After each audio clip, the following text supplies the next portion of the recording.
আমরা হচ্ছে প্রসেস বুঝলাম, বুঝেছি আগে। দেন আমরা এবার আসছি ওই যে শিডিউলার বললাম, শিডিউলিং অ্যালগোরিদম আমাদের পড়তে হবে। Okay, most very very important topic as point of view তোমার হচ্ছে সেমিস্টার এক্সামে। ঠিক আছে, প্রচুর ইম্পর্টেন্ট টপিক এটা, ভোরে ভোরে কোশ্চেন আসে আর ভোরে ভোরে নাম্বারও পাওয়া যায়। কি কি জিনিসটা সেসবে আসছি, সেসব এই অ্যালগোরিদমগুলো ফলো করতে সেসবে আসছি, তার মধ্যে থিওরিটা একটু ভালো করে বুঝতে হবে, কি জিনিসটা না জিনিসটা এগুলো বুঝতে হবে। তো সেটাই কি বলে দেখো, সিপিইউ শিডিউলিং অ্যালগোরিদম। সিপিইউ এর যে কাজগুলো শিডিউল করে দেয়, কোন প্রসেসটা আগে হবে কোনটা পরে হবে, সেটা শিডিউলিং করে।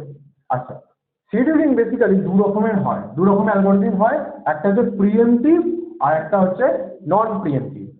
ঠিক আছে, প্রিএমটিভ কি আর নন প্রিএমটিভ কি? এবার প্রিএমটিভ নন প্রিএমটিভ মানে কি বুঝি, না থেমে, না থেমে। প্রিএমটিভ মানে কি, থেমে থেমে। ঠিক আছে, আচ্ছা, এই যে নন প্রিএমটিভের মধ্যে এবার ফার্দার অনেকগুলো এক্সাম্পল, যেমন এক্সাম্পল এফসিএসএস মানে কি, ফার্স্ট কাম ফার্স্ট সার্ভ, যেই কাজটা আগে আসবে সেই কাজটা আগে ছেড়ে দেবো। ব্যাংকের লাইন, ব্যাংকে তুমি গেলে, ব্যাংকে তুমি আগে গেলে তোমার কাজটা আগে হয়ে গেল। Shortest job first. ঠিক আছে, যার সব থেকে কাজটা ছোট তার আগে পারফর্ম করে তাকে ছেড়ে দাও। ঠিক আছে, দোকানে তুমি গেলে, একজন ধরো মাছের মাছ কাবারি মাল নিতে এসছে, আর তুমি একটা ধরো হচ্ছে কোলগেট মাজা নিতে গেছো, তোমাকে আগে ছেড়ে দিতে better. S J S. Then আছে L J S, longest job first, যার সবথেকে বড় কাজ তাকে আগে থাকতে হবে। সবারই একটা করে মানে তোমার অ্যাডভান্টেজ ডিসঅ্যাডভান্টেজ আছে, যেগুলো আমরা ফার্দার যখন এক এক করে পড়বো তখন আমরা জানবো। ঠিক আছে, এগুলো জাস্ট একটা এক্সাম্পল জানো। এবার হচ্ছে প্রিএমটিভ। এবার দেখো প্রিএমটিভ কি বলছে, প্রায়োরিটি শিডিউলিং। দেন হচ্ছে SJS, LRJS, round robin. Round robin এখান থেকে সব থেকে বেশি এইটা থেকে কোশ্চেন আছে, রাউন্ড রবিন। ঠিক আছে, আচ্ছা, প্রিএমটিভ মানে বললাম, কি বলেছিলাম মানেটা, থেমে থেমে একটা প্রসেস চলছে, তারপরে একটা প্রসেস এলো, তাকে সময় দাও। ঠিক আছে, তখন ও হোল্ড থাকবে। আর এটা কি, প্রিএমটিভ কি হবে, যখন একটা প্রসেস কাজ শুরু হবে উইদাউট মানে যতক্ষণ ও এক্সিকিউটটা প্রপারলি টার্মিনেট হবে তখন ওকে চালিয়ে যেতে হবে, মানে সিপিইউ ওর জন্যই থাকবে। ঠিক আছে, যতক্ষণ ওকে ধরছে ওকে ছাড়বে না, কমপ্লিট হবে তারপর ছাড়বে। কিন্তু প্রিএমটিভে কি বলছে, প্রিএমটিভ মানে কি, থেমে থেমে। প্রিএমটিভে মানে কি হচ্ছে, প্রসেসটাই কি, থেমে থেমে, ধরো হচ্ছে একটুখানি কাজ করলো, তারপর একটা অন্যজনের করলো, তারপর আরেকজনের একটুখানি কাজ করলো, আরেকজন অন্যজনের করলো, তারপর তো ওই জিনিসটা থেমে থেমে, তখন আমরা ভালো করে বুঝি যখন অ্যালগোরিদমগুলো পড়বো। তার মধ্যে কি কি আছে, প্রায়োরিটি শিডিউলিং, যার প্রায়োরিটি বেশি তাকে হয়তো আগে ছাড়বো। ঠিক আছে, then SJS, shortest job first. Shortest job first non প্রিএমটিভও হয়, প্রিএমটিভও হয়। LRJ, longest remaining job first. ঠিক আছে, রাউন্ড রবিন, রাউন্ড রবিন বললাম যে এ হয়। দেন আরেকটা জনসন অ্যালগোরিদম হয়, যেটা তোমাদের সিলেবাসে নেই, ওটা থাকে। ঠিক আছে, আচ্ছা, লংগেস্ট রিমেনিং জব ফার্স্ট বোঝা গেল। এবার আমাদের সিপিইউ শিডিউলিং অ্যালগোরিদম আগে বোঝার আগে কিছু কিছু টাইম আমাদের বুঝতে হবে, যেমন অ্যারাইভাল টাইম বলো, বাস টাইম বলো, কিছু কিছু ক্যালকুলেশন আছে, সেগুলো আমরা জাস্ট আমরা আজকে টাইমটা জানবো। তারপরে আমরা ফার্দার প্রপার হচ্ছে যে অ্যালগোরিদম নিয়ে আমরা পরের ক্লাসে আস্তে আস্তে আলোচনা করবো, এক একটা করে ধরে ধরে। ঠিক আছে, তো তার আগে আমাদের যেগুলো প্রি রিকোয়েস্ট, আমাদের জানতে হবে যে গ্র্যান্ড চার্ট কি। ঠিক আছে, গ্র্যান্ড চার্ট কি, তারপর হচ্ছে তোমাদের যে কি বলে অ্যারাইভাল টাইম কাকে বলে, বাস টাইম কাকে বলে বলে টার্ন অ্যারাউন্ড টাইম কি, এই জিনিসগুলো, রেসপন্স টাইম কি, এগুলো আমাদের আগে জানতে হবে। ওকে, তো যেই টাইমগুলোর কথা বলছিলাম এক এক করে দেখি। তো প্রথম যেটা আসছে আমার হচ্ছে অ্যারাইভাল টাইম। অ্যারাইভাল টাইম কি বলে দেখো, a time at which process enter the ready queue or state.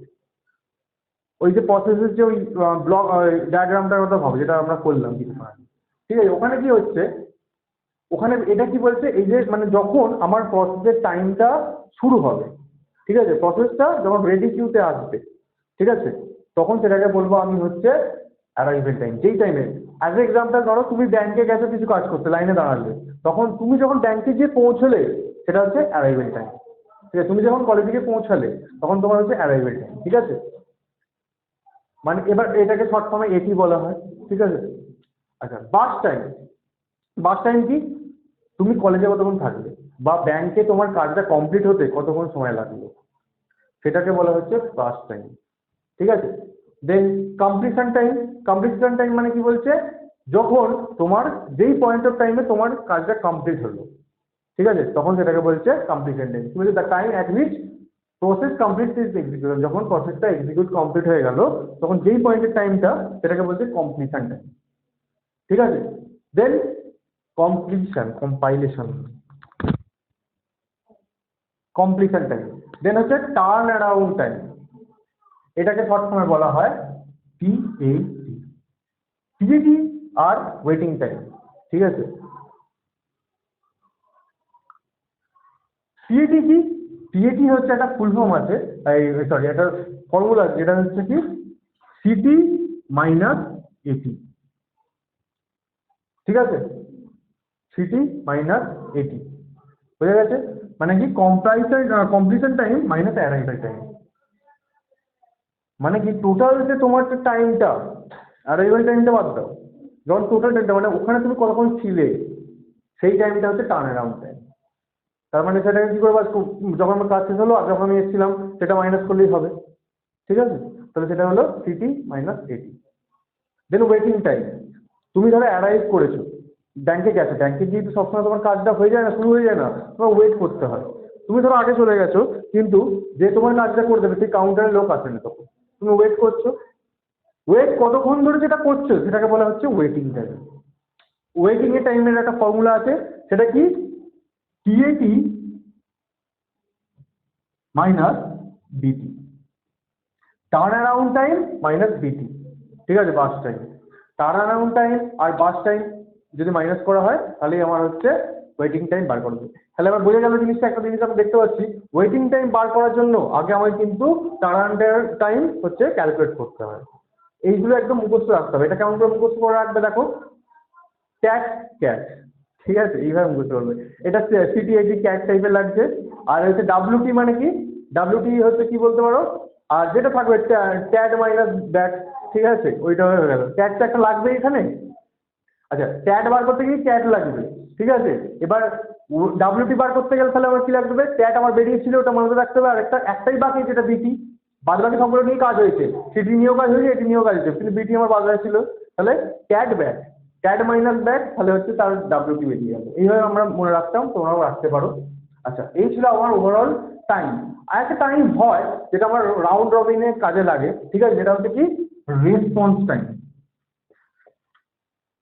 Response time, তুমি ধরো ব্যাংকে গেছো,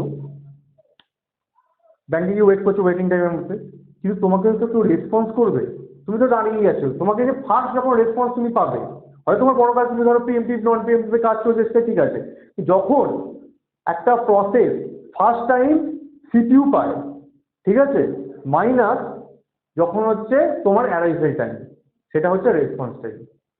তুমি এসছো সেই টাইমটা, না সেই টাইমটা পরে যে তোমাকে তোমাকে হচ্ছে রেসপন্স করলো, সেইটা মাইনাস যখন তুমি এসছো, সেটা হচ্ছে রেসপন্স টাইম, মানে তোমাকে কখন রেসপন্স করলো আর কি। রেসপন্স পেতে গেলে তোমার কতক্ষণ সময় লাগলো সেটা বলতে, এই যে রেসপন্স টাইম। ফর্মুলা হচ্ছে ফার্স্ট টাইম যখন CPU process, first time when a CPU gets a process gets CPU, ঠিক আছে, ফর এক্সিকিউশন স্টার্ট বা যাই হোক, মাইনাস 80। দেন আমার একটা জিনিস আমাকে জানতে হবে শিডিউলিং অ্যালগরিদম পারফর্ম করার জন্য, যেটা হচ্ছে জিসি বা গ্র্যান্ড চার্ট। গ্র্যান্ড চার্ট কি? গ্র্যান্ড চার্ট একটা এখানে বলা আছে, দেখো, grand in wave it is an horizontal bar chart use to visual represent situationally answer লেখা আছে। ওকে, বেসিক্যালি কি বলতো, একটা প্রজেক্ট ম্যানেজমেন্টের এটা একটা টুল, ঠিক আছে। প্রজেক্ট ম্যানেজার, ওভারঅল একটা প্রজেক্ট যে ম্যানেজ করা হয় সেটার টুল হচ্ছে গ্র্যান্ড চার্ট। গ্র্যান্ড চার্ট আমরা সফটওয়্যার ইঞ্জিনিয়ারিংও করবো, যেটা প্রজেক্ট ম্যানেজমেন্টের পার্ট আসছে। ওকে, বা প্রজেক্ট ম্যানেজমেন্ট যদি কোনো সাবজেক্ট হয় তখনও পড়তে পারি গ্র্যান্ড চার্ট, ঠিক আছে, ওখানে পড়বো, সব জায়গাতেই পড়বো গ্র্যান্ড চার্ট। গ্র্যান্ড চার্টটা কি হয়, এটা একটা তোমার টুলস বলতে পারো, যেটা ভিজুয়ালি রিপ্রেজেন্ট করছে, ঠিক আছে, ওয়েসের পার্সপেক্টিভে দেখতে গেলে হরাইজন্টাল বার চার্ট, বার চার্টের মতো দেখতে, যেটা কি ইউজ করা হয়, ভিজুয়ালি রিপ্রেজেন্ট করা হয় সিপিইউ শিডিউলিং গুলোকে, ঠিক আছে। বেসিক্যালি কি হয়, displaying which process is running at specific time interval, মানে কোন প্রসেসটা কখন চলছে, কতক্ষণ চললো, সেটা হচ্ছে আমাদের গ্যান্ট চার্ট দিয়ে পারফর্ম করে দেখতে হয়। কেমন হয় দেখতে দেখো, এটা আমরা বানাবো পরে, ঠিক আছে, আরো দেখিনি একবার। এরকম একটা জাস্ট হরাইজন্টাল বার হয়, ঠিক আছে, 0 থেকে শুরু হয়, ঠিক আছে। এবার ধরো প্রসেস 1 চলছে, প্রসেস 1 চলছে, প্রসেস 1 কতক্ষণ চললো, ধরো ধরো 5 অবধি চললো, ঠিক আছে। তো এরকম 5 অবধি আমি কাউন্ট করে দিলাম। দেন আমার প্রসেস 2 চলছে, প্রসেস 2 তাহলে আমার ধরো হচ্ছে 20 অবধি চললো সাপোজ। তারপর প্রসেস 3 আমার ধরো চলছে হচ্ছে 40 অবধি। ঠিক আছে? তাহলে এইখান থেকে আমরা বুঝতে পারবো, দেখো প্রসেস 1 কত অবধি চলে, 0 থেকে 5 অবধি। ঠিক আছে? প্রসেস 2 কত অবধি চলে, 5 থেকে 5টা থেকে 20 অবধি। ঠিক আছে? তার প্রসেস 3 কত অবধি চলেছে, 20 থেকে 40 অবধি। এই যে ব্যাপারটা, এইভাবেই রিপ্রেজেন্ট করা হয়। বা এর মধ্যে তো আবার, এটা তো প্রিএমটিভের ক্ষেত্রে বললাম, নন প্রিএমটিভের ক্ষেত্রে বললাম, না থেমে একবারে চলেছে। এমন তো তারপরে প্রিএমটিভ হতে পারে, P1 চলতে চলতে P2 হচ্ছে প্রায়োরিটি বেশি হলো, P2 কে আমি চালিয়ে আবার P1 কে চালাবো, এরকম হতে পারে। তো তখন এই ক্ষেত্রে কি হচ্ছে, তখন P1 এখানে অব্দি চলেছে, আমরা এখানে সেটা আমরা ভিজুয়ালি দেখতে পাচ্ছি, ওইভাবে দেখতে পাচ্ছি, ম্যানেজ করতে পারছি। এই যে জিনিসটা ওভারঅল যে মানে ইলাস্ট্রেশনটা, বেসিক্যালি ডায়াগ্রাম বলতে পারবো, আর সেটা ইলাস্ট্রেশনটা, সেটা আমরা গ্যান্ট চার্ট দিয়ে, গ্যান্ট চার্টের মাধ্যমে ইজিলি বুঝতে পারি। ঠিক আছে? তাই জন্য গ্যান্ট চার্ট বা জিসি ইউজ করা হয়। ঠিক আছে? আমাদের যে শিডিউলিং অ্যালগোরিদমগুলো পড়বো, জিসিটা যদি বানানো শিখতে পারো তাহলে শিডিউলিং অ্যালগোরিদম হবে, আর কিছু নেই।